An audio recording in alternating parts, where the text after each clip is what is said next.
और बड़ी खबर हिमाचल प्रदेश से है और यहां पर आपको बता दें कि दिल्ली पुलिस के बीच नोकझोंक को लेकर जहां दिल्ली पुलिस शिमला से गिरफ्तार यूथ कांग्रेस के तीनों आरोपियों को लेकर हरियाणा के बॉर्डर तक पहुंच गई है, तो थोड़ी देर पहले यह टीम अंबाला पहुंची जहां के सिविल अस्पताल में तीनों का मेडिकल कराया जा रहा है। दरअसल कल रात कई घंटे तक हिमाचल और दिल्ली पुलिस के बीच नोकझोंक देखने को मिली। मामला एआई समिट के दौरान हंगामा करने वाले कांग्रेस कार्यकर्ताओं की गिरफ्तारी से जुड़ा हुआ है, जिसे लेकर दो राज्यों की पुलिस के बीच हाईवे पर जबरदस्त बहस हुई।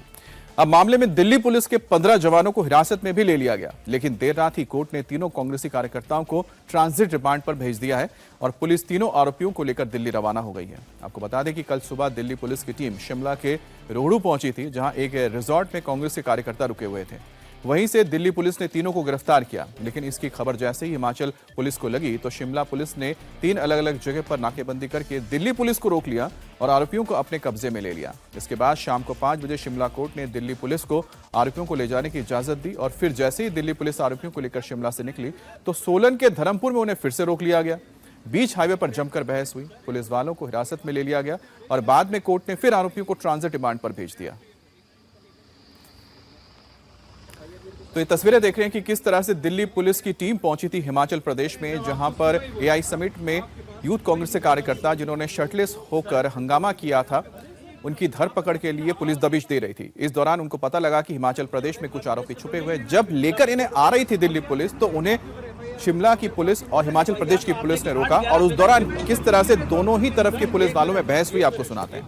मैं पहले सर मुझे बताइए, मैं भी पेश कर सकता हूं? नहीं लेना आपने, मैं अपनी कोर्ट में पेश कर सकता हूं? अभी आप किसी देंगे आपके ऊपर एफआईआर में बोलो मेरे को आपसे। तो सर एफआईआर तो आपने की 8/11 पे था। मैंने जब भी की मेरे को आपसे सर एक मिनट मैं पहले एफआईआर, मेरी एफआईआर रजिस्टर है 20 तारीख की। देखो 20 तारीख में मैं आज सुबह अरेस्ट कर चुका हूँ। अरेस्ट करके मैं ले जा रहा हूँ जहाँ मुझे आपने रोक रखा है पूरे दिन भर से, और अब मुझे नाके पे आप रोक रहे हैं। सबसे बड़ा काम की बात कर रहे हैं आपके ऊपर एफआईआर कोऑपरेट करिए सर, मेरे को जांच करिए, मेरे को जांच करिए। मैं आपको यही बोलूँ, ठीक है, मैं आपको ये बोलूँ देखो मैंने जो सुनना, मैंने आपकी बात सुन ली, ठीक है। मैंने जब आपको सुबह ही बोला था आपके पास कोई लीगल डॉक्यूमेंट नहीं है, आप लोगों को लेके जा रहे हैं, आपके पास एक भी डॉक्यूमेंट आपने अपना देखा है, मैंने देख लिया, मेरे कागज देख लिया, एक आपने डॉक्यूमेंट नहीं दिखाया सर। अभी देख लीजिए, अभी देख लीजिए।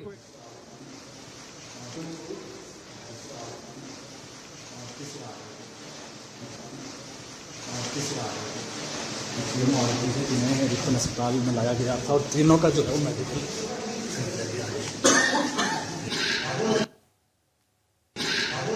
कार्रवाई करनी है, वो मुझे कार्रवाई सर हम यहीं बैठे। हाँ आ जाओ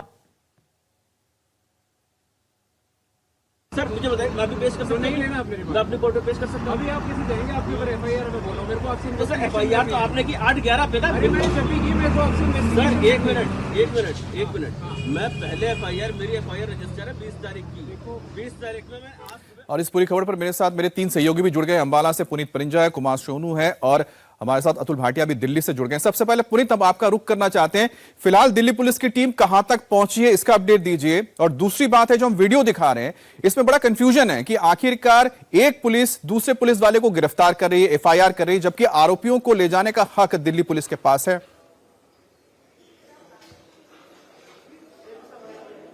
बिल्कुल, और इसी को लेकर पहले तो मैं आपको अभी जानकारी दे देता हूं। इस वक्त मैं अंबाला के सिविल अस्पताल में मौजूद हूं, जहां पर तीनों आरोपियों का मेडिकल जो है वो करवाया जा रहा है, क्योंकि दिल्ली पुलिस के पास समय नहीं है, लिहाजा रास्ते में उन्होंने अंबाला के सिविल अस्पताल में ही इन तीनों आरोपियों को मेडिकल यहां पे करवाया, उसके बाद सीधा कोर्ट में पेश किया जाएगा समय बचाने के लिए। और दूसरा अगर बात करें तो जिस तरह से कल हाई वोल्टेज ड्रामा जो था वो शिमला के अंदर देखने को मिला, जहां पर पुलिस के एक दूसरे के ऊपर हावी हो रहे थे, तो इसमें कुल मिलाकर यह देखा गया कि जब दिल्ली पुलिस जो है कोर्ट का रुख करती है, जब शिमला पुलिस उनको लेकर जाती है, कोर्ट के अंदर जाते हैं, वहां पर दोनों के बीच में अपने अपने पक्ष रखा जाता है, तो कोर्ट भी ये कहता है कि जब उनके पास पहले से ही उनकी एफआईआर दर्ज की गई है, वो पहले से ही उनके पास अधिकार है, तो उनको रोका नहीं जा सकता। हाँ, क्योंकि दिल्ली पुलिस के पास यहां पर आए हैं, उन्होंने लोकल पुलिस से कोई संपर्क नहीं किया, इस बिना पर उनको जरूर उससे पूछताछ की जा सकती है, लेकिन उनको जाने से रोका नहीं जा सकता, क्योंकि 20 तारीख को एफआईआर जो थी वो दिल्ली पुलिस ने दर्ज की थी। इसी बिना पर दिल्ली पुलिस को जाने की इजाजत इजाजत जो है वो दी है हिमाचल कोर्ट के द्वारा, और उसके बाद अब सारी राज्य हाई वोल्टेज ड्रामा चलता है, और उसके बाद अब अंबाला के अंदर मेडिकल करवाया जा रहा है। चलिए पुनीत, आपने ताजा अपडेट दे दिया कि इस वक्त जो तीनों आरोपी हैं जिनको हिमाचल प्रदेश से दिल्ली पुलिस ने गिरफ्तार किया है, उन्हें अंबाला में इस वक्त मेडिकल करवाया जा रहा है और उसके बाद फिर उन्हें दिल्ली लाया जाएगा, कोर्ट में पेश किया जाएगा सीधे, क्योंकि मेडिकल पहले करवा रहे हैं ताकि वक्त बच सके। लेकिन ये जो पूरा हाई वोल्टेज ड्रामा हुआ था, इसको एक बार फिर से आप देखिए, सुनिए, तो आप समझेंगे कि दोनों ही तरफ से दो पुलिस वाले आपस में बहस कर रहे हैं और मुद्दा क्या है, क्योंकि आरोपियों को दिल्ली पुलिस लेकर आ रही थी। मैं अभी अपनी फाइल लेके आता हूँ, मैं अपनी FIR दिखाता हूँ। एक मिनट सर, मीडिया के सामने करा, एक मिनट, इन्वेस्टिगेशन आप मीडिया के सामने कराते हैं। अब तो ट्रायल मीडिया करता है, एक पुलिस वाला बोल रहा है सर। मैं ये नहीं कह रहा हूँ, एक मिनट, मैंने FIR सर, एक मिनट मुझे बोल दीजिए, क्योंकि आप जो कर रहे हैं अभी, मैं कुछ नहीं कर रहा, मैं आपको बोल रहा हूँ एक पुलिस वाले को काम करने से रोक ले, आपके ऊपर FIR दर्ज है, आप 3 बंदों को अगवा करके ले जा रहे हैं, ठीक है? तो ज्वाइन करिए इन्वेस्टिगेशन। आपको इतनी सी बात बोल रहा हूँ, नहीं तो हम करवाएंगे, आपको करना तो पड़ेगा, आपको इन्वेस्टिगेशन ज्वाइन करनी पड़ेगी, बस इतनी सी बात है। ठीक है, अब मैं एक बात बोलूं, अब सुनिए, मेरी FIR है किस तारीख की? 20 तारीख की, 20 तारीख की FIR में अरेस्ट मैंने किया आज मॉर्निंग में, ठीक है, जिसमें कि ऑलरेडी अरेस्ट हो चुके हैं 9 लोग अरेस्ट हो चुके हैं, उनके ऑलरेडी PC रिमांड आ चुके हैं। आज मैं सुबह अरेस्ट करके ला रहा हूँ, सुबह से मुझे आपने कोर्ट में, सर सुनिए तो, कहाँ जा रहे हैं सर, प्लीज? 2 बंदे हैं वो वहाँ पे थे उस टाइम। मैं अभी अपनी फाइल लेके आता हूँ, मैं अपने करने दो, आप कर क्या रहे हो? मैं क्या कह रहा हूँ, आपने बोला कि आपने बोला आप कर क्या रहे हो? आप कर क्या रहे हो सर? मैं आपको बोल रहा हूँ, मेरी अभी मीडिया वालों से भी हुआ है, मेरे को इन्वेस्टिगेशन करने दीजिए प्लीज, है ना? कोई नहीं सर, आप you are in the public place sir, we are not doing anything. Investigation join हुई है, ये सब मीडिया के सामने आप बोल रहे हैं मीडिया ट्रायल करेगा, मुझे समझ नहीं आ रहा। नहीं, मैं बिल्कुल नहीं बोल रहा हूँ, कोई बात नहीं, मैं कोई मेरे को करने दीजिए और हमें कोऑपरेट करिए। बिल्कुल कर, मैं कर रहा हूँ, अब सुनेंगे मेरी बात, मैं कोऑपरेट कर तो रहा आप हूँ। मुझे सुनाइए, मैं तो आपको आधे घंटे से बोल रहा हूँ, आधा घंटा मैं बोल सकता हूँ, इस साइड में मैं कुछ बोल सकता हूँ। आपने बोला आपने कागज नहीं दिया, मैंने आपको आप कागज देखिए, मैं आपको कागज, ये तो आप अभी दिखा रहे हैं, आपने सुबह एक कागज, आप कागज देखिए। तो इस मामले पर दिल्ली के ACP का कहना था कि गाड़ी को ऐसे जब्त नहीं किया जा सकता है, चोरी हुए DVR के शक पर हमारी गाड़ी की तलाशी कैसे ले सकते हैं?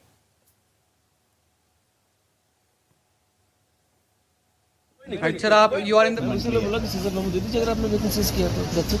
पहले वो कह रहे थे सीज किया है, वो है अभी नहीं इनके पास ना, कर नहीं सकते ना सर। ऑलरेडी हमने जो चीज ऑलरेडी DVR हमने सीज कर रखा है, और आप उसके सस्पेशन पे कि DVR चोरी हुआ है, which was already seized by us, हमने डॉक्यूमेंट अप्लाई कर रखा है। अब उसको सर्च करने के लिए मेरी गाड़ी कैसे सर्च कर सकते हैं? पॉसिबल नहीं। अब आप सभी लोग जा रहे हैं वापस? नहीं है, ठीक है, हमें मेरे पास अक्यूज बैठा हुआ है, हर गाड़ी में एक अक्यूज है, सिक्योरली प्रोड्यूस करना है उसको, दैट्स इट। प्लीज अब इसको छोड़ दो, वो भी काम कर रहे हैं।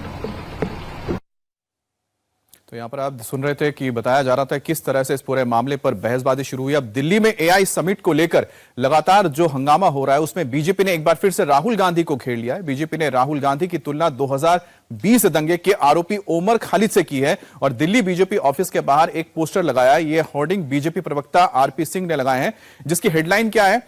एक अराजक तरीका, देशद्रोही के अलग अलग चेहरे। तो यहां पर आप देखिए किस तरह से CA प्रदर्शन में ओमर खालिद का यहां पर फोटो लगाया गया, तस्वीर लगाई गई है कार्टून के जरिए, और दूसरी तरफ यहां पर राहुल गांधी की भी तस्वीर लगाई गई है। तो कुल मिलाकर इस वक्त एक पोस्टर वॉर शुरू हो गया है ओमर खालिद और दूसरी तरफ राहुल गांधी को लेकर।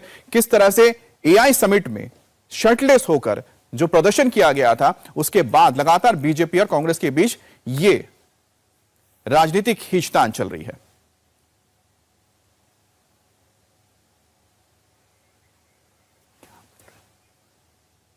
मैं अपनी FIR दिखाता हूँ, एक मिनट सर, मीडिया के सामने कराते हैं, एक मिनट, इन्वेस्टिगेशन आप मीडिया के सामने कराते हैं। अब तो ट्रायल मीडिया करता है, एक पुलिस वाला बोल रहा है सर। मैं ये नहीं कह रहा हूँ, एक मिनट, मैंने FIR सर, एक मिनट मुझे बोल दीजिए, क्योंकि आप जो कर रहे हैं अभी, मैं कुछ नहीं कर रहा, मैं आपको बोल रहा हूँ एक पुलिस वाले को काम करने से रोक ले, आपके ऊपर FIR दर्ज है, आप 3 बंदों को अगवा करके ले जा रहे हैं, ठीक है? तो ज्वाइन करिए इन्वेस्टिगेशन। आपको इतनी सी बात बोल रहा हूँ, नहीं तो हम करवाएंगे, आपको करना तो पड़ेगा, आपको इन्वेस्टिगेशन ज्वाइन करनी पड़ेगी, बस इतनी सी बात है। ठीक है, अब मैं एक बात बोलूं, अब सुनिए, मेरी FIR है किस तारीख की? 20 तारीख की, 20 तारीख की FIR में तो ये आप देख रहे थे किस तरह से दो बड़े अधिकारी हैं पुलिस के जो आपस में बहस कर रहे हैं, बता रहे हैं कि कौन सही है कौन गलत है। कुमार सोनू हमारे साथ जुड़े हैं। कुमार सोनू, आज का जरा हमें बताइएगा कि कितने बजे तक पुलिस के दिल्ली पहुंचने की उम्मीद जताई जा रही है और कौन से कोर्ट में पेश किया जाएगा, फिर आगे की कार्रवाई क्या होगी? देखिए, जो स्पेशल सेल की टीम है वो तीनों आरोपियों को लेकर दिल्ली जो है माना जा रहा है तकरीबन 12:30 बजे के आसपास पहुंच सकती है। अच्छा कुमार सोनू, आपको रोकना चाह रहे हैं, एक बार सीधा पुनीत के पास चलते हैं। पुनीत, क्या अब दिल्ली पुलिस तीनों आरोपियों को लेकर निकल रही है अंबाला से? जी जी जी, बिल्कुल बिल्कुल। यहाँ से दिल्ली पुलिस जो है वो एक बार फिर से सिविल अस्पताल से निकली है, मेडिकल उनका चेकअप कराया गया यहाँ पर। उसके बाद अब जो है अंबाला से अभी फिलहाल निकले हैं यहाँ पे। और सामने अगर मैं आपको तस्वीर दिखाऊं तो इस वक्त ये आप तस्वीरें देखेंगे तो ये यूटर्न जो गाड़ियां ले रही हैं तमाम ये दिल्ली पुलिस की ही टीम है। और यहां से ये एक बार फिर से ये दिल्ली के लिए निकले हैं यहाँ से। और क्योंकि समय बहुत कम है दिल्ली पुलिस के पास, लिहाजा रास्ते में अंबाला के सिविल अस्पताल में ही मेडिकल करवाया गया है, चेकिंग कराई गई है। उसके बाद सीधा 3 बजे तक का समय है, जैसा कि अधिकारियों ने हमें बताया कि 3 बजे तक का ट्रांजिट रिमांड का समय है इनके पास, उससे पहले इनको पेश करना है। तो इसीलिए रास्ते में ही समय बचाने के लिए दिल्ली पुलिस ने इन अधिकारियों जो थे, जो आरोपी थे, उनको पेश किया है। जी अच्छा पुनीत, कितनी गाड़ियों में ये टीम अभी निकली है? आप कह रहे हैं कि 3 बजे तक पहुंचे, तो अंबाला से करीब हम मान के चलते हैं कि करीब 2.5 घंटे का वक्त या 2 घंटे का वक्त लगेगा दिल्ली पहुंचने में। जी बिल्कुल बिल्कुल। अगर मैं अंबाला से बात करूं इस वक्त, तो अंबाला से जो समय है वो 4 से 4.5 घंटे जो है वो लग सकता है। क्योंकि जिस तरह से ये आप गाड़ियों का काफिला देख रहे हैं, ये थार जो सामने आप देख रहे हैं इस समय, ये थार इन्हीं आरोपियों की थार है जिन्हें पकड़ा गया था, जो रोहडू में रुके हुए थे। उसके अलावा जो स्कॉर्पियो देख रहे हैं, 4 स्कॉर्पियो हैं जिसमें पुलिसकर्मी और 1 आर्टिका है। तो कुल 5 गाड़ियां हैं और 1 थार है। ये अब दिल्ली की तरफ निकल चुके हैं। अब गाड़ियों का काफिला जो है इस वक्त आप देख रहे हैं, और अलग अलग गाड़ियों में सभी आरोपियों को बिठाया गया है।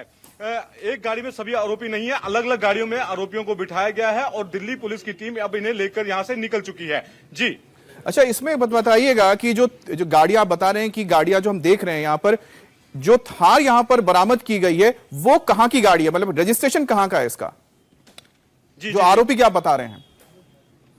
देखिए, अभी जो थार की जो गाड़ी है उसका जो नंबर है वो टेम्परेरी है और दिल्ली का टेम्परेरी नंबर है वो, और उसपे कोई नंबर प्लेट नहीं लगी हुई है। खास बात यह है कि उस गाड़ी के ऊपर कोई नंबर प्लेट नहीं है, एक स्टिकर हल्का सा लगा हुआ है जिसपे ये दिखाया गया है कि वो सिर्फ एक टेम्परेरी दिल्ली नंबर का एक टेम्परेरी नंबर लगा हुआ है।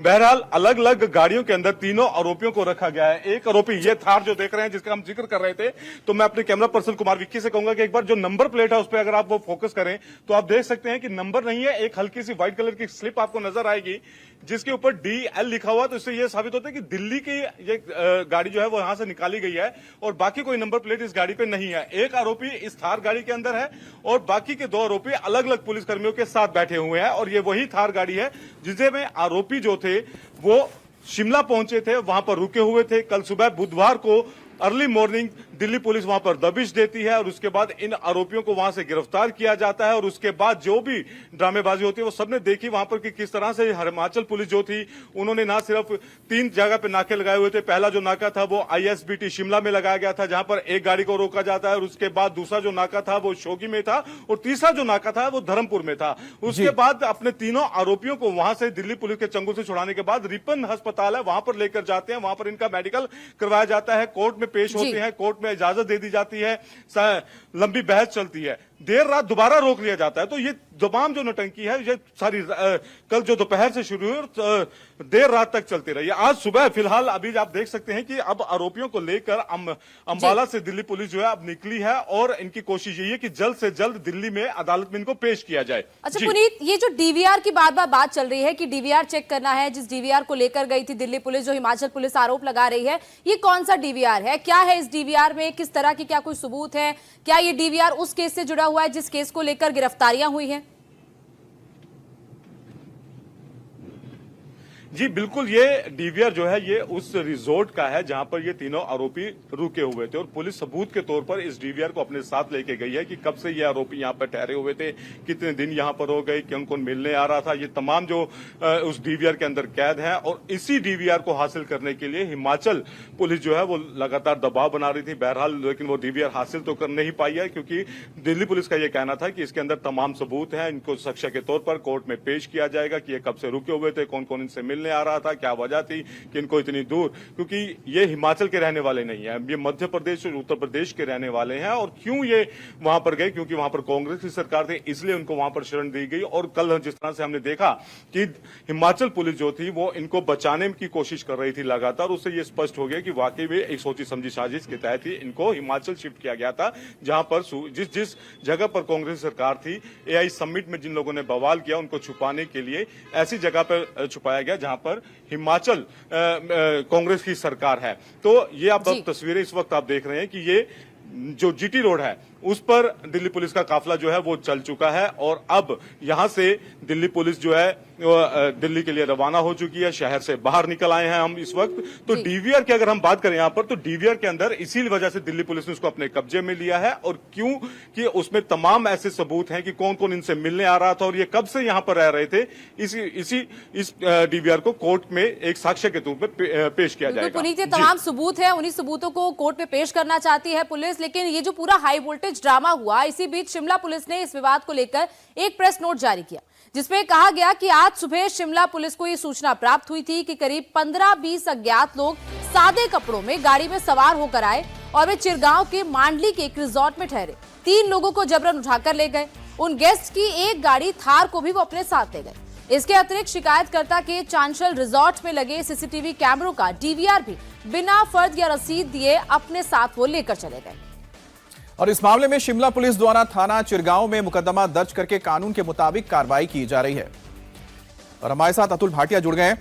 अतुल, ये जो पूरा हम मामला देख रहे हैं यहां पर, क्या ये कानूनन तौर पर हो सकता है कि दिल्ली पुलिस जिसके पास वारंट होगा, कोर्ट की ओर से ऑर्डर्स भी होंगे इन आरोपियों को पकड़ने के लिए, दूसरी तरफ जो हिमाचल प्रदेश की पुलिस है उनके ऊपर अलग से कार्रवाई कर सकती है? देखिए अमित, इसको इस तरीके से समझिए कि दिल्ली पुलिस की स्पेशल सेल जो कि एंटी टेरर यूनिट है वो बकायदा इन तीनों आरोपियों को पकड़ने के लिए गई थी, क्योंकि पुलिस इस बात को अच्छी तरह जानती थी कि ये जो तीनों आरोपी है वो हिमाचल में है और हिमाचल वो स्टेट है जहां पर कांग्रेस की सरकार है और वहां पर इनको एक रिसोर्ट के अंदर छुपा कर रखा गया है। यही कारण था कि ये पूरा टास्क जो है वो दिल्ली पुलिस की anti terror unit special cell को सौंपा गया था, जिसमें एसीपी राहुल विक्रम, जो कि आप देख रहे हैं कि जो हिमाचल के आईपीएस है उनसे लगातार बातचीत कर रहे हैं और आईपीएस अधिकारी जो हिमाचल के हैं वो एसीपी राहुल विक्रम पर दबाव बनाने की कोशिश कर रहे हैं और ये कह रहे हैं कि उनके खिलाफ एफआईआर है और उन्होंने 3 लोगों को किडनैप किया है। इसके अलावा जो इंस्पेक्टर सतीश राणा है जो कि दिल्ली पुलिस की स्पेशल सेल में इंस्पेक्टर है, तो इनके साथ पूरी 20 लोगों की टीम थी जो इन 3 आरोपियों को पकड़ने के लिए गई थी बकायदा, क्योंकि अगर लोकल पुलिस को इन्फॉर्म किया जाता तो आप मानिए कि कहीं किसी भी तरीके की मदद दिल्ली पुलिस को नहीं मिलने वाली थी। यही कारण था कि जो दिल्ली पुलिस की स्पेशल सेल है उसके पास पूरी लोकेशन थी, ये तीनों कहां रुके हुए हैं। हमने देखा कि एक आरोपी की फोटो जो है वो प्रियंका गांधी के साथ भी है। तो एक पूरा एक हाई वोल्टेज ड्रामा हुआ। हिमाचल प्रदेश जो पुलिस है उसने पूरी तरीके रोकने की कोशिश दिल्ली पुलिस को की, लेकिन जिस तरीके से एसीएम की कोर्ट में तीनों को पेश किया गया उसके बाद शाम तक का ट्रांजिट रिमांड दिल्ली पुलिस को मिला है और अब दिल्ली पुलिस की जो टीम है वो अंबाला से इन तीनों का मेडिकल कराने के बाद दिल्ली के लिए निकल चुकी है। पटियाला हाउस कोर्ट में इनको पेश किया जाएगा क्योंकि इस पूरे केस की जांच दिल्ली पुलिस की क्राइम ब्रांच कर रही है, इसलिए स्पेशल सेल की टीम जो इन तीनों आरोपियों को अब दिल्ली पुलिस की क्राइम ब्रांच को सौंप देगी। तो एक पूरा बड़ा टास्क जो है वो दिल्ली पुलिस की स्पेशल सेल को दिया गया था कि जो लोग हिमाचल में छुपे हुए हैं, जिन्होंने एआई समिट के अंदर हंगामा किया था और ये यूथ कांग्रेस के कार्यकर्ता है, तो इनको पकड़ने के लिए बकायदा स्पेशल की टीम लगाई गई और इन तीनों को लेकर अब दिल्ली के लिए ये लोग निकल चुके हैं। बिल्कुल, आपको देखना होगा कि पटियाला हाउस कोर्ट कितने दिन की रिमांड देता है जब इनको पेश किया जाएगा। वहीं दिल्ली पुलिस ने शिमला से यूथ कांग्रेस के किन किन नेताओं को गिरफ्तार किया है, आइए आपको वो बताते हैं। अरबाज अहमद खान, ये दरअसल सेंट्रल यूपी की यूथ कांग्रेस का अध्यक्ष है। इसके अलावा दिल्ली पुलिस ने सौरभ और सिद्धार्थ को भी अरेस्ट किया है। ये तीनों भारत मंडपम में शर्टलेस प्रोटेस्ट में शामिल थे। कुमार सोनू भी हमारे साथ जुड़े हुए हैं। कुमार सोनू, जिस तरीके से ये पूरा मामला चल रहा है और जो प्रेस रिलीज जारी की गई है शिमला पुलिस की, वो भी हमने पढ़ी, उसमें एक भी ऐसा जिक्र नहीं है कि ये दिल्ली पुलिस के लोग थे, दिल्ली पुलिस के ऑफिसर्स थे जो वहां पर पहुंचे थे। तो सिर्फ ऐसा कहा गया कि 15-20 लोग सादे कपड़े में आए, यानी कि उन्होंने बिल्कुल भी कंसीडर नहीं किया कि ये दिल्ली पुलिस थी जो वहां पर गई थी और 3 लोगों को अरेस्ट करने गई थी। ऐसा उसमें लिखा है कि 3 लोगों को उठा कर ले गए। देखिए बिल्कुल, और ऐसा नहीं है मैं ये कहूं कि शिमला पुलिस को इस बात की जानकारी नहीं थी कि जिनके ऊपर आरोप लगाया जा रहा है वो दिल्ली पुलिस की टीम है। शिमला पुलिस को बखूबी ये पुलिस जानती थी, लेकिन क्योंकि जैसा मैंने कहा कि हिमाचल प्रदेश में कांग्रेस की सरकार है और केंद्र में जो है वो बीजेपी की सरकार है, तो ये पूरा पॉलिटिकल इसको डाइवर्ट करने की कोशिश की गई है, क्योंकि जो आरोपी हैं वो आईवाईसी यानी इंडियन यूथ कांग्रेस के कार्यकर्ता हैं, उनके नेता हैं। फिलहाल आपको बता दें कि लगातार 3 बार जो है अलग अलग जगह बैरिकेड लगाई गई, एक शिमला में, उसके बाद आईएसबीटी, उसके बाद जो शोगी चौक पोस्ट है वहां पर रोका गया। इसके अलावा तीसरा एक और पोस्ट बनाया गया जहां पर एक गाड़ी 2 अलग अलग पोस्ट पर रोकी गई, 2 गाड़ी एक जगह रोकी गई, जबकि पुलिस जो है दिल्ली पुलिस लगातार ये रिक्वेस्ट करती रही शिमला पुलिस से, शिमला के पुलिस के आला अधिकारियों से कि उन्होंने इन्हें अरेस्ट कर लिया, उनके पास एफआईआर है, तमाम डॉक्यूमेंट हैं और इनको जो है कोर्ट पे पेश करना है। लेकिन शिमला पुलिस क्योंकि इस बात पर अड़ी रही, कहीं ना कहीं ये हो सकता है पॉलिटिकल पूरा प्रेशर भी रहा हो कि आपके खिलाफ एफआईआर है और आपको जो है कॉपरेट करना पड़ेगा। यही बात दिल्ली पुलिस कह रही थी कि हमने इनके खिलाफ एफआईआर की हुई है, कोई किडनैपिंग नहीं है और ऑफिशियली अरेस्ट करके लेके जा रहे हैं। जिसके बाद लगातार कई घंटों तक जो है हाई वोल्टेज ड्रामा जो है वो सड़क पर चलता रहा, जिसमें Delhi police versus Himachal Pradesh police होता रहा। उसके बाद जो है एक बीच का रास्ता ये निकाला गया कि दोबारा से क्या कोर्ट में पेश कर सकते हैं, तो दोबारा एसीएम की कोर्ट में यानी कि जज के घर पर पेश किया गया, जहां से उन्हें 24 घंटे का ट्रांजिट रिमांड पर तीनों को दिल्ली पुलिस को सौंप दिया गया। अब दिल्ली पुलिस की टीम जो है, जो स्पेशल सेल की टीम है, एंटी टेरर यूनिट की टीम है, वो राहुल विक्रम जो कि एसीपी हैं, दानिश ऑफिसर हैं, वो लेकर जो है इन तीनों आरोपियों को निकले हैं। इनके साथ साथ जो उनकी थार रॉक्स कार है उस गाड़ी को भी लेकर निकले, जिस गाड़ी में सवार होकर जो है चिरगांव के उस रिजॉर्ट पे पहुंचे थे, जहां से इन तीनों को पुलिस ने गिरफ्तार किया।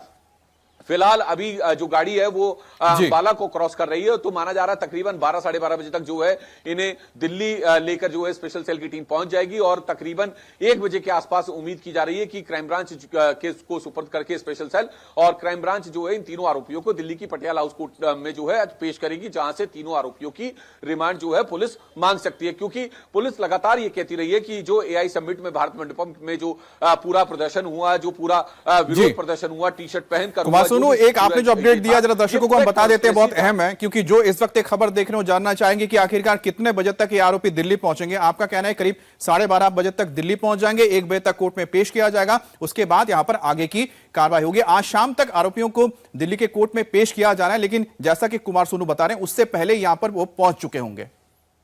वही क्योंकि आरोपियों की ट्रांजिट रिमांड शाम तक ही मांग ली जाएगी पुलिस की तरफ से, ऐसे में पुलिस तीनों कांग्रेस के कार्यकर्ताओं को जल्द से जल्द दिल्ली लेकर पहुंच रही है ताकि उनको कोर्ट के सामने वक्त रहते पेश किया जाए और उनकी ट्रांजिट रिमांड, उनकी रिमांड मांग ली जाए।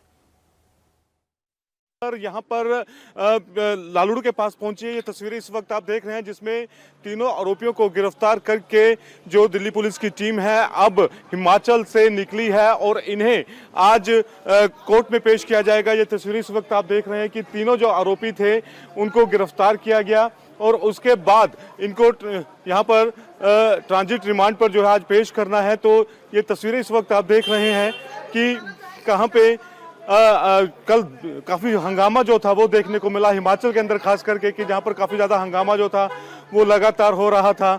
और अब हिमाचल के बाद जो है ये कुछ कहना चाह रहे हैं, उनसे बात करेंगे। दिल्ली हम जा रहे हैं। ये आप तस्वीरें इस वक्त आप देख रहे हैं यहाँ पे कि किस तरह से जो दिल्ली पुलिस के तमाम जो लोग हैं वो यहाँ पर अभी पहुंचे हैं। सर अभी एक छोटा सा सवाल है कि अभी कब तक आपको इनको अदालत में पेश करना है? आज ही करेंगे। आज ही करेंगे। कितने बजे तक? इवनिंग तक, टिल इवनिंग 3 बजे तक। और कल क्योंकि जिस तरह से पूरा हाई वोल्टेज ड्रामा वहां पर देखने को मिला, अभी क्या कार्रवाई हुई है वहां पर? क्या नहीं कह सकते। ट्रांजिट रिमांड कितनी देर? आज तक। आज का है। आज कितने बजे पेश कर देंगे सर? शाम तक। तो 3 बजे दिल्ली कोर्ट में पेश करना है और ये तस्वीर इस वक्त आप देख रहे हैं कि जो आरोपी हैं उनको पकड़ा गया है और ये तस्वीरें इस वक्त आप देख रहे हैं यहाँ पर कि इन तीनों आरोपियों को, ये थार जो है ये भी उन्हीं आरोपियों की है जिसमें ये शामिल थे, और अलग अलग गाड़ियां इस समय दिल्ली पुलिस की आप देख रहे हैं, और ये यहाँ पर पेट्रोल डलवाने के लिए रुके थे। तो बिल्कुल आपने देखा कि आरोपियों को इस वक्त एक पेट्रोल पंप पर जहां पर खड़ा किया गया था, वहां पर पेट्रोल भरवाने के लिए गाड़ी रुकी थी और अब वहां से दिल्ली के लिए रवाना हो चुकी है दिल्ली पुलिस, जो कि अब कुछ ही देर बाद उनको पटियाला हाउस कोर्ट में पेश करेगी, उनकी रिमांड मांगेगी। लेकिन अतुल, जिस तरीके से ये पूरा हाई वोल्टेज ड्रामा हुआ, Delhi police versus Himachal police, ये क्या दिल्ली पुलिस की तरफ से कॉन्फिडेंस में नहीं लिया गया था हिमाचल पुलिस को, जैसा कि हिमाचल पुलिस का कहना है कि उनको बताया नहीं गया? क्या उनको किसी तरीके से कोई नोटिस नहीं दिया गया? जो वारंट लेकर पहुंची थी, क्या उसकी जानकारी हिमाचल पुलिस को कुछ भी नहीं थी? सिर्फ दिल्ली पुलिस ने वहां पर जाकर कार्रवाई की। एक बार इस पर जरा क्लैरिटी दे दीजिए, दिल्ली पुलिस का क्या इस पर कहना है? देखिए, इस बात को बड़ा स्पष्ट समझने की जरूरत है कि वहां पर जो हिमाचल प्रदेश है वहां पर कांग्रेस की सरकार है, और कहीं ना कहीं जो हिमाचल पुलिस है उसके ऊपर प्रेशर जो है वहां की सरकार का था, यानी कांग्रेस पार्टी की तरफ से पूरा दबाव था। यही कारण था कि जो दिल्ली पुलिस, जिसने 20 तारीख को इस पूरे मामले के अंदर FIR दर्ज की थी, दबाव दिल्ली पुलिस के ऊपर यह था कि जितने भी आरोपी हैं उनको जल्द से जल्द गिरफ्तार किया जाए। 11 लोगों की पहचान दिल्ली पुलिस ने उस प्रोटेस्ट के दौरान की थी। ये 3 लोग फरार थे और इनको ऐसी जगह छुपाया गया था जहां पर कांग्रेस पार्टी की सरकार थी, यानी कि हिमाचल प्रदेश। तो एक सेफ जोन उसको माना जा रहा था, लेकिन इसीलिए दिल्ली पुलिस की एंटी टेरर यूनिट जो स्पेशल सेल है उसको इस टास्क पे लगाया गया था कि इन तीनों को गिरफ्तार किया जाए। और यही कारण है कि जब इन तीनों को गिरफ्तार करके लेकर आया जा रहा था, अगर आप मानिए कि हिमाचल पुलिस को इन्फॉर्म किया जाता तो किसी भी कीमत पर वो इनको अरेस्ट नहीं होने देती। यही कारण था कि दिल्ली पुलिस की स्पेशल सेल, क्योंकि वो इन तीनों की लोकेशन जो है वो लोकेट कर चुकी थी, उसके बाद वहां पर पहुंचती है, DVR वहां की पूरी लेती है कि कब ये लोग वहां पर पहुंचे, और इसके बाद इन तीनों को अरेस्ट करके निकलती है। जैसे ही इसकी जानकारी, क्योंकि वहां से 100 नंबर पे 112 नंबर पे कॉल होती है, इसकी जानकारी हिमाचल पुलिस को मिलती है, तो वहां से वो कई जगह बैरिकेडिंग लगा के दिल्ली पुलिस की स्पेशल सेल को रोकते हैं, और इसके बाद ये पूरा हंगामा होता है और दिल्ली पुलिस को यह बताया जाता है कि उनके खिलाफ FIR दर्ज की गई है। और जहां तक कि जो प्रेस रिलीज दी गई है उसमें भी इस बात का जिक्र नहीं किया गया है कि वो लोग दिल्ली पुलिस के अधिकारी हैं। तो इससे आप अंदाजा लगा सकते हैं कि अंदाजा तो इस बात से लगा सकते हैं, जो ड्रामा हुआ उस दौरान 2 इतने सीनियर अधिकारी थे, आपस में बात करके ये मामला वहीं पर ही खत्म हो सकता था। लेकिन ये मामला इतना बड़ा क्यों है? क्यों, जैसा अतुल बता रहे हैं कि इसके पीछे कहीं ना कहीं राजनीतिक वजह है, क्योंकि हिमाचल प्रदेश में कांग्रेस की सरकार है और जिनको लाया जा रहा है, दिल्ली लाया जा रहा है, वहां पर आप जानते हैं कि बीजेपी की सरकार है। बहरहाल हमारे साथ हमारे संवाददाता पुनीत परिंजा भी जुड़े हुए, जो लगातार इस काफिले के साथ, जिसमें तीनों आरोपी मौजूद हैं, वो दिल्ली की ओर बढ़ रहे हैं। पुनीत, जो तस्वीरें हम देख रहे हैं आपके सामने, वो गाड़ियां हैं जिसमें आरोपी मौजूद हैं। अगर आप थोड़ा सा अपने फोन का इस्तेमाल करके हमें बता सके कि कितने बजे तक आपका फोन बता रहा है कि दिल्ली आप लोग पहुंच जाएंगे, तो हमें सटीक एक जानकारी मिल जाएगी कि इतने बजे आरोपी पहुंच रहे हैं। दूसरी बात यह है कि वो गाड़ी अगर आप दिखा सके जो आरोपी इस्तेमाल कर रहे थे, वो थार रॉक्स गाड़ी है जिसमें नंबर प्लेट तक नहीं है। तो क्या एक गाड़ी जिसके पास रजिस्ट्रेशन नंबर नहीं है, टेम्परेरी नंबर लेके वो 2 राज्यों को टापते हुए सीधा शिमला पहुंच जाते हैं और वहां पर पुलिस उनको रोकती तक नहीं है, वो गाड़ी इंपाउंड भी नहीं होती? क्योंकि जितना हमें पता है कि आप किसी भी टेम्परेरी नंबर वाली गाड़ी को लेके सीमा से बाहर नहीं जा सकते हैं, शहर से तो दूर की बात है। बिल्कुल बिल्कुल, थार की अगर मैं बात करूं तो थार को मैं दिखाने की कोशिश यहाँ पे जरूर करूंगा यहाँ पे, तो क्योंकि काफिला जो है वो काफी तेजी से चल रहा है और गाड़ियां आगे पीछे हैं, तो अभी जो गाड़ी है थार वो पीछे फंसी हुई है। बहरहाल मैं आपको मैप के जरा रूट निकालने की कोशिश कर रहा हूँ कि पटियाला हाउस कोर्ट में पहुंचने में कितना टाइम जो है वो यहां से लगेगा, तो ये मेरी एक कोशिश मैं यहाँ पे जरूर कर रहा हूँ। और बाकी आप ये तस्वीर देख रहे हैं कि ये अलग अलग जो अभी ये आप सामने हरियाणा नंबर की स्कॉर्पियो गाड़ी देख रहे हैं, इसमें भी दिल्ली पुलिस के स्पेशल सेल की जो टीम है वो सवार है। और उसके अलावा अगर मैं बात करूं तो तमाम जो लोग हैं वो अलग अलग गाड़ियों में, जो तीनों आरोपी थे अलग अलग गाड़ियों में जो है वो बिठाए गए थे। ये थार जिसका मैं जिक्र कर रहा था, ये आप देख सकते हैं, ये वो थार है जो कि जिसमें नंबर प्लेट नहीं है, टेम्परेरी नंबर लगा हुआ है, और वो भी जो नंबर है काफी हल्का लगा हुआ है, दूर से आप पढ़ भी नहीं सकेंगे। देख सकते हैं आप कि अगर इसको कैमरा जूम करेंगे, अगर मेरे सहयोगी जो कुमार विकी अगर कैमरा जूम करेंगे तभी ये जो है नंबर इसका आप देख पाएंगे, अदरवाइज कोई नंबर प्लेट इस पे नहीं लगी है। और ये दिल्ली से निकलती है हरियाणा से, हरियाणा के बाद पंजाब का बॉर्डर आता है और पंजाब के बाद फिर ये हिमाचल पहुंच जाती है। तो आप यकीन मानिए कि 3 स्टेट जो है वो ये क्रॉस करती है, उसके बाद भी ना इसे कोई चेक करता ना इसे रोकता है। बहरहाल इस वक्त ये जो एक आरोपी जो है वो इस थार गाड़ी में भी मौजूद है और इसी थार में गाड़ी में सवार होकर तीनों आरोपी जो थे वो रोहडू के रिजॉर्ट में पहुंचे थे और यहीं से पूरा जो जहां से इन तीनों आरोपियों को गिरफ्तार किया गया है और वहीं की जो डीवीआर है वो भी जब्त की गई है। तो ये कुल मिलाकर अगर बात करें तो जो अभी समय है वो यहां से करीबन जो पटियाला हाउस कोर्ट का है वो यहाँ पे जो तो बिल्कुल लगभग 3 से 3.5 घंटे लग सकते हैं दिल्ली पहुंचने में, क्योंकि ट्रैफिक का भी वक्त रहता है। ऐसे में देखना होगा कि कोर्ट कितने बजे लेकर पहुंचते हैं, क्योंकि पहले दिल्ली लाया जाएगा, उसके बाद जहां पर भी पुलिस स्टेशन में लेकर जाएगी और फिर कोर्ट में जब पेश किया जाएगा तब देखना होगा कितने दिन की रिमांड मिलती है। लेकिन कुमार सोनू, अभी जिस तरीके से पूरा घटनाक्रम हुआ, दिल्ली पुलिस पर भी एफआईआर दर्ज हुई है जो कि हिमाचल पुलिस ने की है अवैध रूप से कार्रवाई करने की, कि बिना उनको जानकारी दिए वहां से लोगों को उठाकर लेकर जा रही थी, जो हिमाचल पुलिस का कहना है। क्या वो एफआईआर अभी भी है? क्या उसको लेकर भी कुछ कार्रवाई दिल्ली पुलिस पर भी हो सकती है, या फिर वो एफआईआर अब नल एंड वॉइड है? और इसके अलावा एक और जानकारी दीजिएगा कि एक बार जब कोर्ट में पेश कर दिया, जब 5 बजे ट्रांजिट रिमांड मिल गई, तो दोबारा कोर्ट में पेश करने की क्या जरूरत थी? क्योंकि 1:30 बजे सिर्फ क्या हिमाचल पुलिस ने कहा इसलिए कोर्ट में पेश करने की जरूरत पड़ी? क्योंकि प्रोसीजर तो ये नहीं कहता है।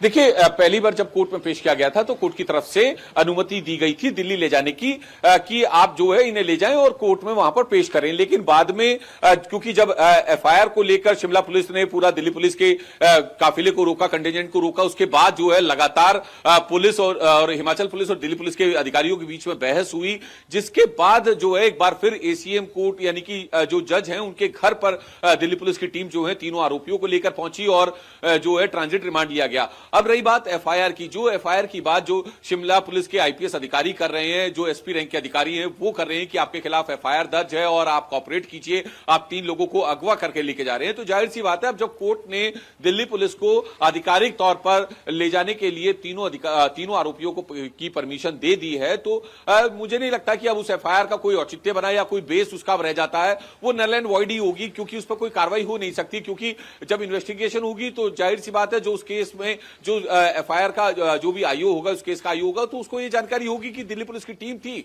और तीनों आरोपियों को पुलिस लेके गई है, ट्रांजिट रिमांड पर लेके गई है। जो कॉल की गई थी 112 नंबर पर आरोपियों के लिए, वो जो है एक तरीके से कहें तो वो फेक कॉल थी। फिलहाल सवाल ये नहीं है कि आखिर पूरा मामला क्या है, सवाल ये है कि दिल्ली पुलिस और हिमाचल पुलिस दोनों जो है सीनियर ऑफिशियल्स थे और पढ़े लिखे लोग हैं और अनुभवी अधिकारी हैं, तो आपस में बैठ के बातचीत क्यों नहीं की गई? जैसा मैंने पहले भी कहा, क्योंकि हिमाचल प्रदेश में कांग्रेस की सरकार है और जो तीनों आरोपी हैं वो आईवाईसी यानी इंडियन यूथ कांग्रेस के कार्यकर्ता हैं। एआई समिट से में हुए प्रदर्शन से जुड़ा मामला है, जिसको राहुल गांधी अपना समर्थन दे चुके हैं। तो जाहिर सी बात है, ये हिमाचल पुलिस के ऊपर कहीं ना कहीं एक पॉलिटिकल प्रेशर था कि इन तीनों को ना ले जाने दिया जाए, क्योंकि इससे पहले जो है 9 लोगों की गिरफ्तारियां हो चुकी थी। मुझे लगता है कुमार सोनू, आपके इस बात से तो कई लोग सहमत होंगे, हमारे दर्शक भी इस बात को समझ रहे होंगे कि आखिरकार 2 इतने सीनियर अधिकारी हैं, दोनों आपस में अगर जिस वक्त बात कर रहे थे उस वक्त आपस में मामला वहीं सुलझ सकता था। लेकिन साथ में तो एक सवाल सबके जहन में भी हमारे भी आ रहा है गोनी का, कि गाड़ी जिसका नंबर प्लेट तक नहीं है, टेम्परेरी नंबर लेके वो पूरे हिमाचल के शिमला से लेके पता नहीं कौन कौन सी जगह घुस रही है। पुलिस को दिल्ली पुलिस के लोग सादी वर्दी में नजर आते हैं, जो पुलिस उनको दिखती नहीं, वो कहते हैं कि अज्ञात लोग हैं, लेकिन बिना नंबर प्लेट की गाड़ी वहां पर घूम रही है, उस पर कोई कार्रवाई तक नहीं होती है। ये अपने आप में भाई सवाल खड़े करता है। बहुत बहुत शुक्रिया आपका, इसी खबर पर आप नजर बनाए रखें, आगे आपके पास अपडेट के लिए आएंगे। वहीं पॉक्सो एक्ट में फंसे स्वामी अभयमुक्तेश्वरानंद की मुश्किलें बढ़ने वाली हैं। प्रयागराज पुलिस के सूत्रों के मुताबिक दोनों नाबालिगों के बयान जज के सामने दर्ज हो गए हैं। दोनों नाबालिगों ने यौन शोषण की पुष्टि की। नाबालिगों के मेडिकल रिपोर्ट में भी यौन शोषण की पुष्टि हुई है। नाबालिगों ने बताया कि कैसे और कब उनके साथ गलत काम किया गया। और मामला बेहद ही संवेदनशील है और पुलिस सोच समझकर एक एक कदम आगे बढ़ा रही है ताकि कोई भी चूक ना हो, और जो पुख्ता सबूत है जब वो पूरी तरह से हाथ लगे उसके बाद ही आगे की कार्रवाई की जाए। शंकराचार्य अभिमुक्तेश्वरानंद और आशुतोष ब्रह्मचारी के बीच जारी कानूनी लड़ाई के बीच हर रोज नए खुलासे हो रहे हैं। बुधवार को आशुतोष महाराज ने अभिमुक्तेश्वरानंद पर आरोपों की बौछार की, तो अभिमुक्तेश्वरानंद ने भी आशुतोष महाराज को इस पूरी लड़ाई का मोहरा बता दिया।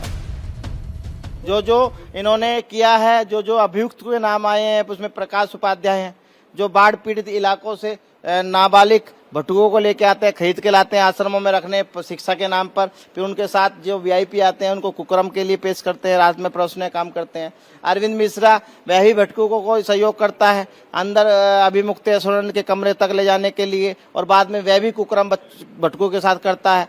और तमाम जो भी दोनों अभियुक्त, पहले मुख्य अभियुक्त अभिमुक्तेश्वरानंद और मुकुंदानंद, दोनों के दोनों साबित हो गया है कि इन्होंने कुकर्म किया है। आशुतोष जी का कोई मंशा नहीं है भैया, आशुतोष जी का हमसे कोई लेना देना नहीं है। उनको किसी ने प्रेरित किया है, वो मोहरा बन करके ये काम कर रहे हैं, क्योंकि उनको ये सब आता है। झूठ कैसे धड़ल्ले से बोलना, निर्भीक होकर के, ये अपराधी प्रवृत्ति का होने के कारण उनको आता है। और स्वयं जितने मुकदमे उनके खिलाफ हुए हैं, इन पर्सन सारे जो उनके जजमेंट आ रहे हैं उसमें लिखा है इन पर्सन, इन्होंने पास की इन पर्सन, तो वो इन पर्सन करते हैं। इनको कानून की बड़ी जानकारी है। जैसे कोई रोगी आधा डॉक्टर हो जाता है, ऐसे ही जो अपराधी है वो आधा वकील हो जाता है। तो वो कानून के जानकार हैं और धड़ल्ले से झूठ बोल लेते हैं, फरेब कर लेते हैं। इस गुण का उपयोग करके उनसे कोई न कोई उनको मोहरा बना करके काम कर रहा है। प्रयागराज के झूसी थाने में पॉक्सो एक्ट के तहत मामला दर्ज होने और पीड़ितों का मेडिकल होने के बाद प्रयागराज पुलिस के सूत्रों के मुताबिक बुधवार को दोनों नाबालिग लड़कों का जज के सामने बयान दर्ज कराया गया है। अपने बयान में दोनों नाबालिग भटुकों ने वही आरोप दोहराए हैं जो उन्होंने पुलिस के सामने अभिमुक्तेश्वरानंद पर लगाए थे। ऐसे में जहां अभिमुक्तेश्वरानंद की मुश्किलें बढ़ गई हैं, तो वहीं इलाहाबाद हाईकोर्ट ने उनकी अग्रिम जमानत याचिका पेंडिंग है। केस को लेकर स्वामी अभिमुक्तेश्वरानंद ने कहा कि हाईकोर्ट में उनकी याचिका लिस्ट हो गई है। अब सवाल उठता है कि अभिमुक्तेश्वरानंद को इस मामले में राहत मिलेगी या फिर उन्हें जेल जाना पड़ेगा। माननीय न्यायालय के आदेश में दोनों भटुकों का करा लिया गया। दोनों मेडिकल रिपोर्ट में पूरी की पूरी रिपोर्ट में साफ साफ लिखा है कि ये कुकर्म करता था, और सारी की चीज उसमें आ गई। तो तमाम वहां कुकर्म हुए। वहां की एक महिला मित्र जो इनकी सखी बनी हुई है, वह साउथ की महिला है। क्यों साउथ की महिला साथ रखते हो भाई? किसने बताया संत को अपने साथ महिला 24 घंटे रखने के लिए? और इतना ही नहीं, उन छोटे छोटे बच्चों को ले जाने के लिए। बात यह है कि जब वो बच्चा हमारे पास आया ही नहीं, हमने अभी आपको बताया कि हमारे अधिवक्ताओं ने बता दिया कि सारे प्रमाण इकट्ठे हो गए, वो बच्चे उसी के पास थे, आपके पास नहीं थे। तो इसका मतलब है कि उसके साथ अगर यौनाचार हुआ है, यौन दुष्कृत्य हुआ है, तो वो जिसके पास थे उसी ने किया है। ऐसा है कि हाई कोर्ट में केस लिस्ट हो गया है। कब सुनवाई? उसकी कभी भी सुनवाई होगी। लिस्ट हो गया है।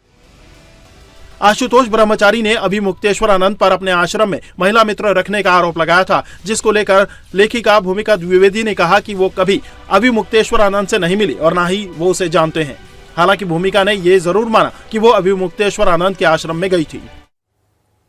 और पीएम मोदी के इजराइल दौरे का आज दूसरा दिन है। आज पीएम मोदी इजराइल के पीएम बेंजामिन नेतन्याहू के साथ डेलीगेशन लेवल की टॉक करेंगे, जिसमें कई डील्स होने की संभावना है और आज हथियारों के जॉइंट प्रोडक्शन की संभावना है डील हो जाने की।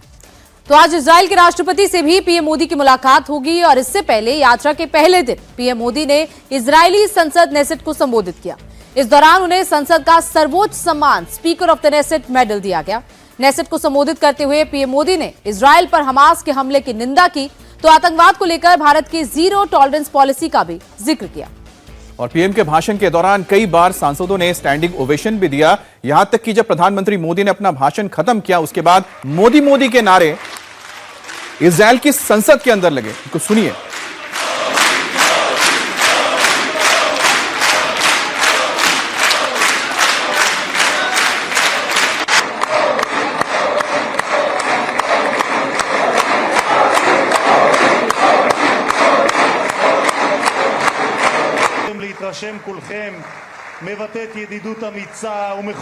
तो ये तस्वीरें आप देख रहे हैं किस तरह से प्रधानमंत्री मोदी ने भाषण दिया इजराइल की संसद में। आप सोचिए कि इतिहास में अब से सिर्फ 4 बार ही अमेरिकी राष्ट्रपतियों को, सिर्फ 4 अमेरिकी राष्ट्रपति इजराइल के संसद में भाषण दे चुके हैं। प्रधानमंत्री मोदी भारत से पहले प्रधानमंत्री हैं जिन्होंने भाषण दिया है इजराइल की संसद में और उन्हें सर्वोच्च सम्मान से नवाजा भी किया। लेकिन इसमें सबसे हैरानी की बात तो तब देखने को मिली जब पूरा का पूरा जो संसद भवन है या अंदर जो सदन लोग बैठे थे, सांसद बैठे थे, तमाम लोग बैठे थे, वो मोदी मोदी के नारे लगा रहे थे। वहीं पीएम मोदी के साथ डिनर से पहले इजराइल के पीएम बेंजामिन नेतन्याहू ने हिंदी में ट्वीट किया। एक्स पोस्ट पर खुद की भारतीय परिधान में एक तस्वीर डाली और लिखा कि हमारे संयुक्त रात्रि भोज से पहले मैंने पारंपरिक भारतीय पोशाक पहनकर अपने मित्र प्रधानमंत्री मोदी को चौंका दिया।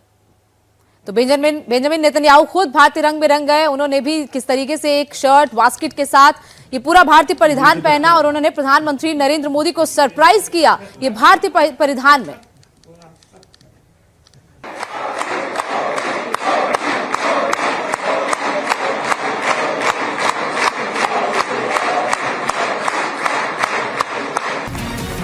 इजराइल की संसद में मोदी मोदी की गूंज।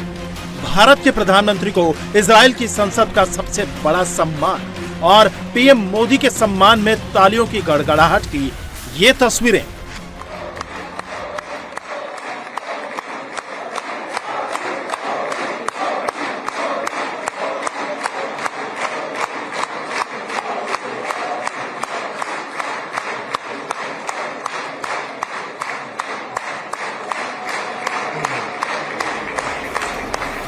एक तरफ भारत इजराइल दोस्ती की नई ऊंचाइयों की गवाही दे रही है, तो दूसरी ओर ये तस्वीरें दुश्मन देशों के कलेजे पर सांप लौटने जैसी हैं। प्रधानमंत्री बेंजामिन नेतन्याहू के निमंत्रण पर इजराइल पहुंचे पीएम मोदी जब इजराइल की संसद में पहुंचे तो पूरा माहौल मोदीमय हो गया। पीएम मोदी के भाषण के दौरान सांसदों ने जमकर तालियां बजाई, कई बार स्टैंडिंग ओवेशन दिया। तो भाषण के बाद इजराइल के सांसदों में पीएम मोदी के साथ सेल्फी लेने की होड़ लग गई। इजराइल की संसद को संबोधित करते हुए पीएम मोदी ने आतंकवाद पर करारा प्रहार किया। पीएम ने भारत का रुख साफ करते हुए कहा, आतंकवाद पर दोहरा रवैया बर्दाश्त नहीं है। हमारी आतंकवाद पर जीरो टॉलरेंस नीति है। भारत क्षेत्रीय स्थिरता और शांति के पक्ष में है। Honorable members, I also carry with me the deepest condolences of the people of India for every life lost and for every family whose world was shattered in the barbaric terrorist attack by Hamas on October 7. We feel your pain. We share your grief. India stands with Israel firmly, with full conviction in this moment and beyond.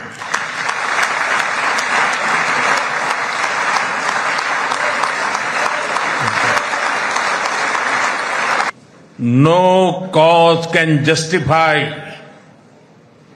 the murder of civilians. Nothing can justify terrorism. India has also endured the pain of terrorism for a long time.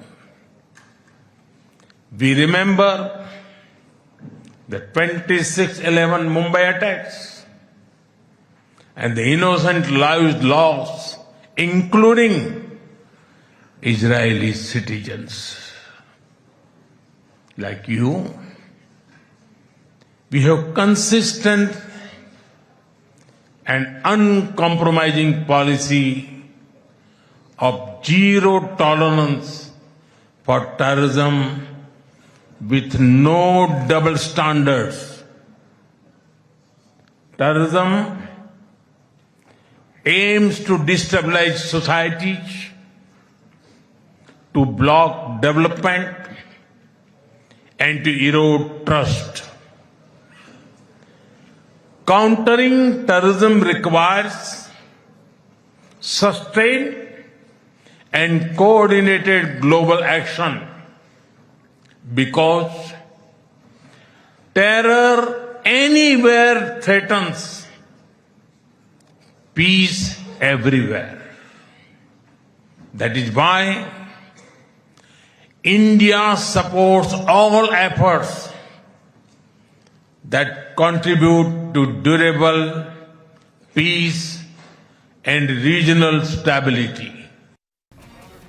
अपने संबोधन में PM Modi ने Israel के साथ अटूट रिश्ते से लेकर सांस्कृतिक एकता की बात की, तो उससे पहले इजराइल के पीएम नेतन्याहू ने संसद में पीएम मोदी को दोस्त से आगे बढ़कर अपना भाई बताया और पीएम मोदी के गले मिलने के स्टाइल की तारीफ करते हुए उसे मोदी हक का नाम दिया।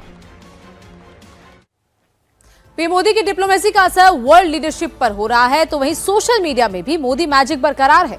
पीएम मोदी ने इंस्टाग्राम फॉलोअर्स के मामले में दुनिया के सभी नेताओं को पीछे कर दिया है।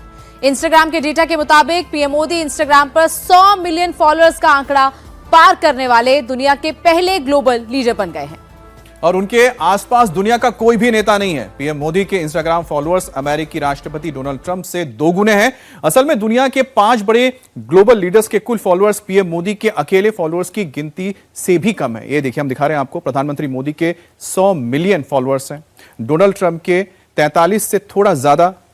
उसके अलावा प्रबो सुबियांतो 15 मिलियन है, लूला दा सिल्वा ब्राजील के राष्ट्रपति है, इनके भी 4.4 मिलियन है, और तैयब एर्दोगान यानी तुर्की के राष्ट्रपति के 11.6 मिलियन फॉलोअर्स हैं। तो ये पूरी लिस्ट ये बताने के लिए काफी है कि प्रधानमंत्री मोदी की जो पॉपुलैरिटी है वो यंग जनरेशन के बीच में कितनी जबरदस्त है।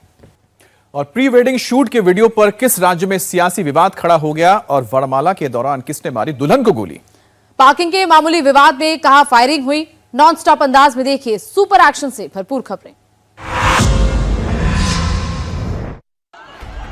कोई ईंट से हमला कर रहा है तो कोई लाठी और डंडे से। एक शख्स ने तो फरसा जैसा कोई हथियार ले रखा है। घर के बाहर जमकर गाली गलौज के साथ हंगामा हो रहा है। कई महिलाएं भी मौके पर मौजूद हैं, लेकिन गाली गलौज में कोई कमी नहीं हो रही है। मारपीट का ये वीडियो यूपी के शामली के कैराना कोतवाली क्षेत्र का है, जहां 2 पक्षों के बीच जमकर मारपीट हुई है। मारपीट का वीडियो वायरल हुआ तो पुलिस फौरन हरकत में आई और मौके पर पहुंचकर 5 आरोपियों को गिरफ्तार कर लिया। बताया जा रहा है कि कैराना के बीबीपुर हटिया गांव में किसी बात को लेकर 2 गुटों में पहले कहासुनी हुई। ये कहासुनी जल्द ही विवाद में बदल गई और दोनों ओर से लाठी डंडे चलने लगे, जिससे मौके पर अफरा तफरी मच गई। वहीं किसी ग्रामीण ने इस घटना का वीडियो बनाकर सोशल मीडिया पर शेयर कर दिया, जिसके बाद ये मामला पुलिस की नजर में आ गया। पुलिस वाले बिना हेलमेट के स्कूटी चला रही लड़की को रोकते हैं और फिर उसका चालान काटने लगते हैं। तभी सामने की सड़क से एक नेताजी का काफिला गुजरता है। कार के अंदर बैठे नेताजी पुलिस वाले को इशारा करते हैं। पुलिस वाला भी नेताजी को देखकर सलाम ठोकता है। नेताजी यही नहीं रुकते, इसके बाद वो पुलिस वाले को लड़की को छोड़ देने का इशारा करते हैं, तो वर्दी वाले भी फौरन नेताजी के हुक्म की तामील करते हैं और लड़की को बिना चालान काटे जाने देते हैं। सोशल मीडिया पर वायरल इस वीडियो ने पंजाब की सियासत में हड़कंप मचा दिया है। वीडियो पर हड़कंप मचने की वजह है कार में बैठे नेताजी, जो असल में नेताजी हैं,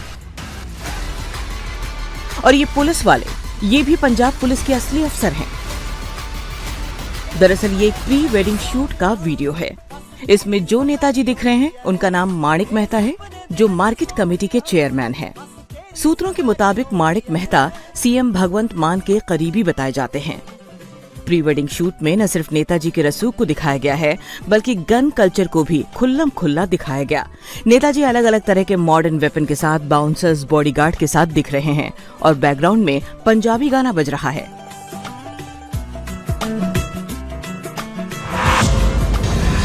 स्टेज पर दूल्हा दुल्हन खड़े हैं, बाराती और घरातियों की भीड़ है।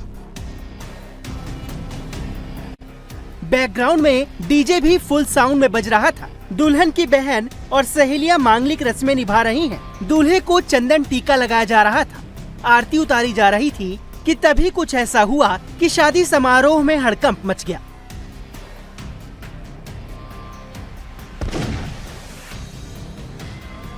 जिस वक्त दूल्हा दुल्हन की आरती उतारी जा रही थी, उसी वक्त एक हाथ सामने आता है। उस हाथ में पिस्टल है और सीधे पॉइंट ब्लैंक रेंज से दुल्हन के पेट में गोली फायर कर आरोपी भीड़ में गायब हो जाता है। मौके पर मौजूद लोग जब तक कुछ समझ पाते, आरोपी मौके से फरार हो गया। गोली लगते ही दुल्हन स्टेज पर लगे सोफे पर गिर गई। दूल्हा और बाकी की सहेलियां उसे संभालने में लग गईं। दुल्हन को फौरन अस्पताल ले जाया गया, जहां उसकी हालत गंभीर बताई जा रही है। दिलबंधु देखो भैया, यहाँ पर गोली मार ले भैया, देखो यहाँ पर गोली मारा है। ये किसका नाम धर रही है? कौन मारा है? दिलबंधु, देखो यहाँ पर गोली मारा है। कल रात गुंडे एक शख्स की जान के दुश्मन बने हैं। शख्स जमीन पर गिरा है और ये 8 गुंडे उस पर लाठी डंडे से ताबड़तोड़ हमले कर रहे हैं। लाठी डंडे से इस युवक को इतनी बेरहमी से मारा गया कि वो बेसुध हो गया।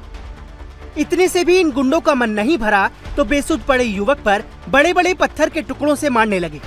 सरेआम युवक से बेरहमी की ये तस्वीर मध्य प्रदेश की राजधानी भोपाल की है, जहां के अरेरा हिल्स थाना क्षेत्र के भीमनगर में पुरानी रंजिश के चलते इन गुंडों ने जानलेवा हमला कर दिया। बताया जा रहा है कि नकाबपोश गुंडे इस युवक से केस वापस लेने के लिए दबाव बना रहे थे। युवक ने जब मना किया तो इन लोगों ने घेर कर युवक की बेरहमी से पिटाई शुरू कर दी। गंभीर रूप से घायल रविंद्र सेन को अस्पताल में भर्ती कराया गया है। वहीं पीड़ित की शिकायत के बाद पुलिस ने आरोपियों को गिरफ्तार कर लिया है। लाखों की थार पर जिस तरह से डंडे बरसाए जा रहे हैं, उसे देख थार के मालिकों का हलक सूख रहा है। 4-5 बदमाश लाठी डंडे से दनादन कार के शीशे, कार की लाइट और कार की बॉडी को तोड़ रहे हैं। एक बदमाश इधर से लाठी मार रहा है तो दूसरा बदमाश दूसरी तरफ से तोड़फोड़ कर रहा है और कार के मालिक दूर से इसे देखने को मजबूर है, क्योंकि इन बदमाशों से ये पंगे नहीं लेना चाहते। गाड़ी तोड़ दी। अरे यार, ओ मम्मी, अरे खून निकल रहा है, खून निकल। चुप करके। बदमाशों ने न सिर्फ गली में खड़ी थार में तोड़फोड़ की बल्कि फायरिंग भी की। देखिए इस तस्वीर में फायरिंग करने के बाद ये बदमाश अपनी पिस्टल को फिर से लोड कर रहा है। सरेआम गुंडागर्दी की ये तस्वीर मध्य प्रदेश के ग्वालियर शहर के सरोल थाना क्षेत्र स्थित मॉडल टाउन की है। बताया जा रहा है कि पार्किंग को लेकर एक परिवार का पड़ोसियों से विवाद हो गया था, जिसके बाद पड़ोसियों ने परिवार के लोगों के साथ मारपीट की, गाड़ी तोड़ दी, साथ ही सोने की चेन भी लूटने का आरोप लगाया। पीड़ित परिवार की शिकायत पर पुलिस ने मामले में 4 लोगों के खिलाफ अपराध दर्ज किया है। विवाद थार जीप निकालने को लेकर शुरू हुआ और ये विवाद इतना बढ़ गया कि पड़ोसियों ने अपने कुछ दोस्तों को बुला लिया और फिर सबने मिलकर जमकर उपद्रव किया। पुलिस अब आरोपियों की तलाश कर रही है।